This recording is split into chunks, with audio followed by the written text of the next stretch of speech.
Hi, this is Joe again with another review. For the sake of this video, I'm going to be discussing the 1943 horror movie, The Return of the Vampire, starring Bela Lugosi. Now, of course, this was the first time that Bela Lugosi actually played a vampire since, of course, his most famous role, which was 1931's Dracula. So, and unfortunately, it's not called Dracula, this movie. We'll get into it in a second.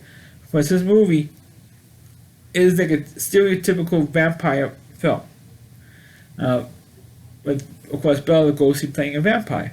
And of course, his character starts off during World War One. I think about or at the end of World War One in 1918, when people found out that he was a vampire. And the funny thing is, his character was written in a book all about vampires. I mean, it's kind of like a dumb plot point, in my opinion. That a vampire writes a book about vampire and how to kill a vampire and all that type of thing. I thought that subplot was kind of why would a vampire write a book of how to kill him? I mean, that I really don't get. I don't get, and just didn't get that plot point. And meanwhile, he actually does end up getting killed. Instead of calling a stake through the heart, call it they call it a steel pipe or something through the heart. They didn't call it a stake, a wooden stake. It's like a metal pipe, through the heart or something. And right before I go on, I should mention the fact the reason why they didn't call Bela Lugosi's character Dracula was because this movie was made by not made by Universal. It was made by Columbia Pictures, and since Universal has, all the rights to all the, classic monster films, like Dracula, Frankenstein, The Mummy, The Wolfman. They couldn't use the name Dracula, so they even though it was, you could argue it's a sequel to Dracula, but they couldn't use it. They couldn't use the name Dracula, so they come up with another name. So over 30 years later, some guys who it was like.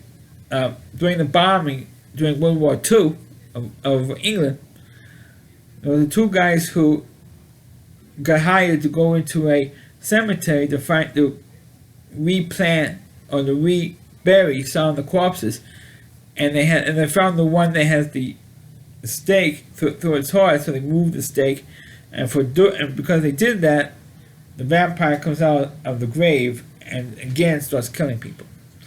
One of the more disturbing parts of this movie was before Bela Lugosi gets staked, he ends up biting the neck of a little girl. Now that's not perverted. I don't know what it is. I mean, I got accused of being a pervert for taking pictures, in my neighborhood. So Bela Lugosi actually bit a girl in the neck. He does not get called a pervert in this movie, or a child molester in this movie. So after he gets, not reborn, but he lives because the stake was taken out of his heart.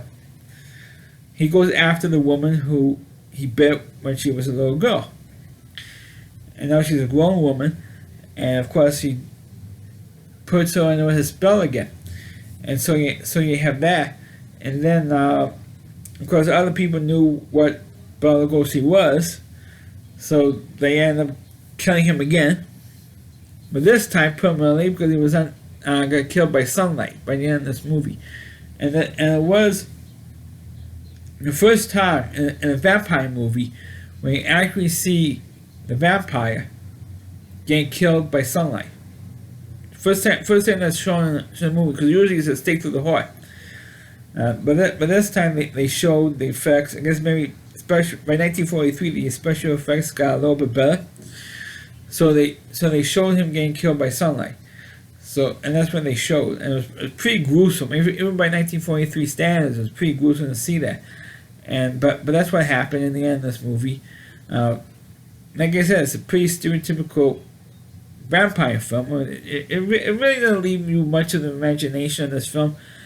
And Bela Lugosi was not as creepy in this film as of course as he was in Dracula, but he had to. He was really downplaying the whole vampire thing in this film compared to, of course, Dracula.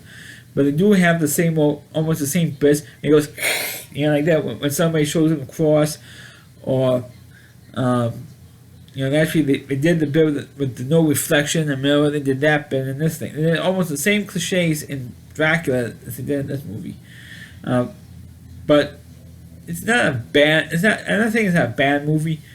But those of you who've seen the original Dracula, like I have, you think this movie was tame, and it is tame in comparison. But instead of Edward Van Sloan, who played Van Helsing, you have a woman being a vampire hunter in this film. So it kind of like inverted that a little bit in this film.